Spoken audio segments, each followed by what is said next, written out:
Kai J from our Discord asks, Circa, doing another video of things to avoid or scams in the industry is a pretty decent idea. I'd say most of us indie artists wonder about these services from time to time and are vulnerable to their scams. Joseph, our editor, says, I like that idea. Let's get into it.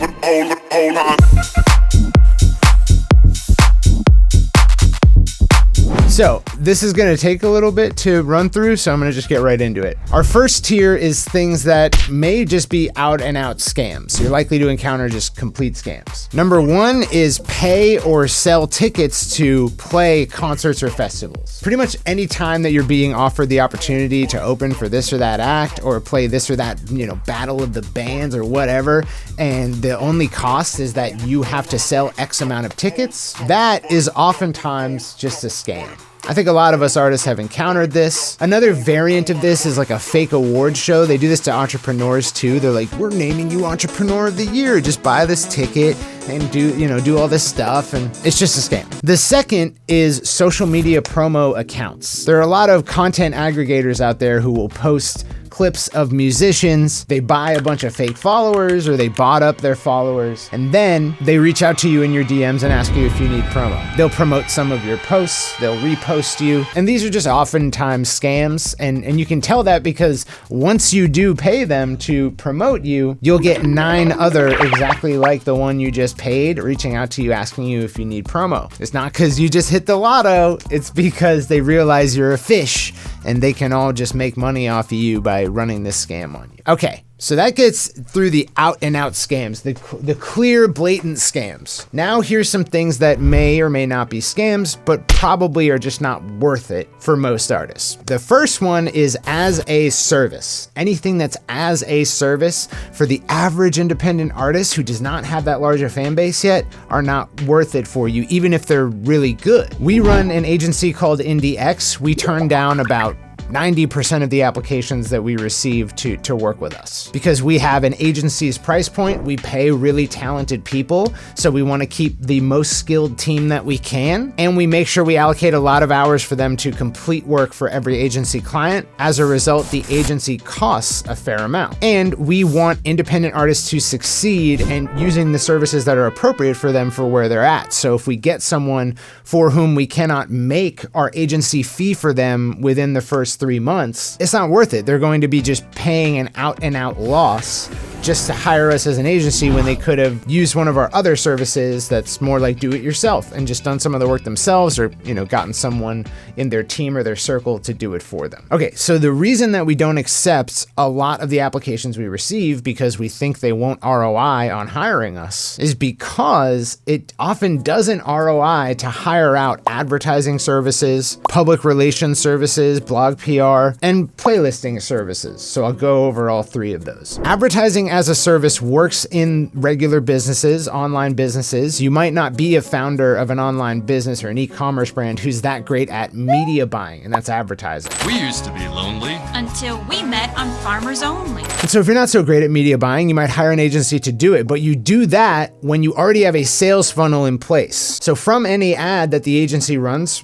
for you, it clicks over to a funnel. There's a sales page, a product that's been tested, you know exactly your margin on it and your average conversion rate on that sales page. Media buyers just drive traffic to funnels, to offers. In the music industry, advertising as a service isn't like that. A lot of them are just running like, oh, we'll run a campaign to get you more Spotify followers, which is something that you could easily and probably better learn to do yourself because they have to manage all of these clients. They can't specialize down to one artist, but you can because you are one artist. So if you learn how to do it yourself, you're gonna have a better time, especially given that you have to do it over and over and over again in order to find success. You have to become good at it because you have to do it a lot and you have to improve it over time, and hiring someone else to do that is prohibitively expensive. Same thing with playlisting services. We don't recommend playlists, user-generated playlists in general because it tends to pollute your data. It's much better for us to send curated traffic from the ad platform, from Instagram ads, from social media. Much better to send that traffic because they already like your music and they're not gonna like click it and be surprised and not listen. So it only feeds the right data to your Spotify profile, which is it's machine learning. So, your recommendation engine is tuned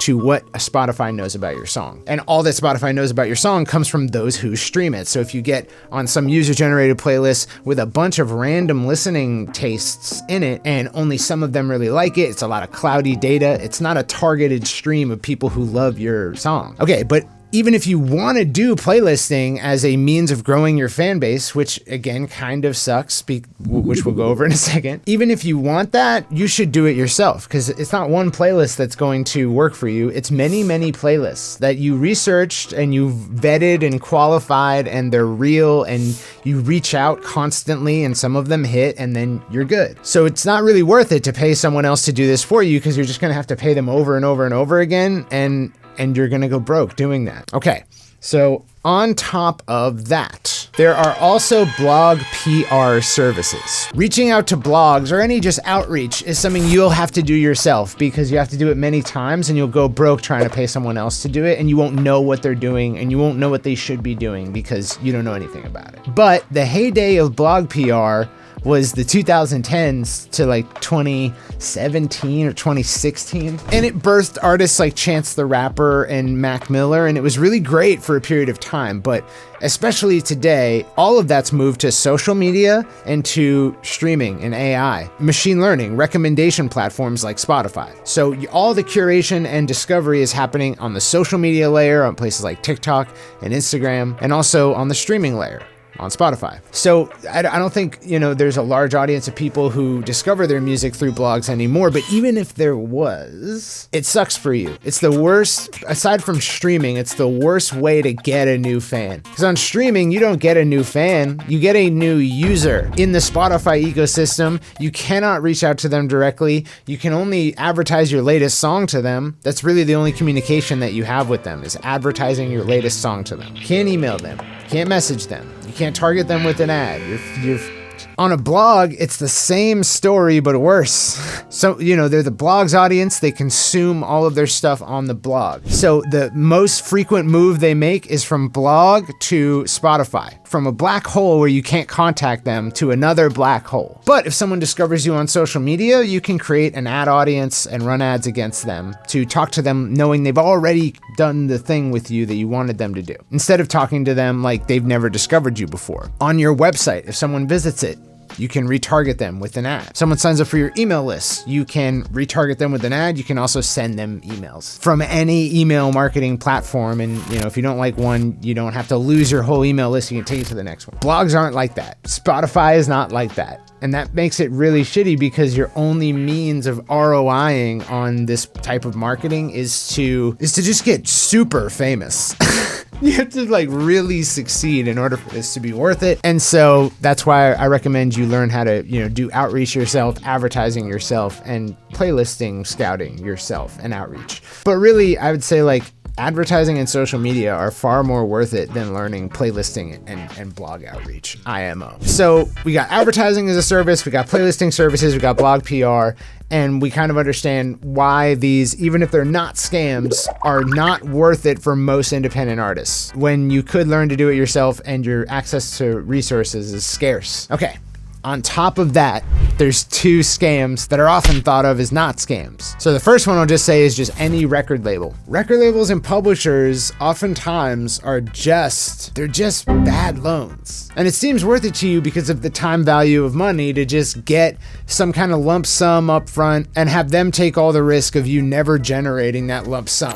But they don't offer money to a lot of people who have the risk of never generating that lump sum. So I already did a video about this. You can check it out here, but ultimately I don't think that record labels are often worth it, especially for artists who are starting to get hit up by record labels. But the last one's a bit complex, and it's the concept of a free distributor. So here's how the scam is perpetrated. The scam in the music industry is, whether you're a manager, you're a record label, you're a publisher, you're a distributor, distributor is to get a percentage of a large swath of the artist population's cash flows. Why? Because it's very difficult to pick winners in terms of artists. It's difficult to scout the right ones and then, bet on the ones that are gonna do well. Record labels solve this by just signing all of the ones who do a certain amount of well, spend almost no money or time on them until one of them looks like they're going to succeed, collect 90% of their revenues, right? That's the scam in the record label side of things. But there's other ways to do it. If you can just get 7% of 1,000 or 20,000 artists' music, then you might do well, because one or two of them might make it very worth it. It's best if what you're doing in return for that percentage, it costs you almost nothing. So what's something that in the modern era costs almost nothing? Digital distribution. It's basically a glorified Excel spreadsheet. That's what you need to run a digital distributor. You need to go through the red tape of setting up. You need like a website, an interface. So there's like a little bit of a development cost up front, and then you have to go through the red tape of signing up with Apple Music and Spotify and all that. But once you go through that cost, you can go from distributing one artist to distributing 100,000 without much scaling of your overhead. You've already paid all the costs. So you get it set up, you develop it, you spend almost nothing on support, you make it dumb simple, and then you attract lots of artists by just giving it for free. Oh, we're gonna give you free distribution. We don't charge anything up front for the distribution, we just charge a percentage of your royalties. Great, now you're getting 7% of every artist who signs up for that service. If you have 20,000 artists, a broad majority of them are never gonna make $1 with streaming, right? Those who do are gonna make it worth it for you overall. So if you can get 2, 3, famous artists in that camp, great, you're doing great now. But that's not enough, right? These artists, if they start getting too big, they're gonna leave you as a distributor, they're gonna be pulled away by somebody else, and you're only making 7%, so you gotta scam harder. Push the little red button. So what do? You take any artist in your data set, in your glorified Excel spreadsheet, who exhibits certain characteristics of early success, and you offer them record deals.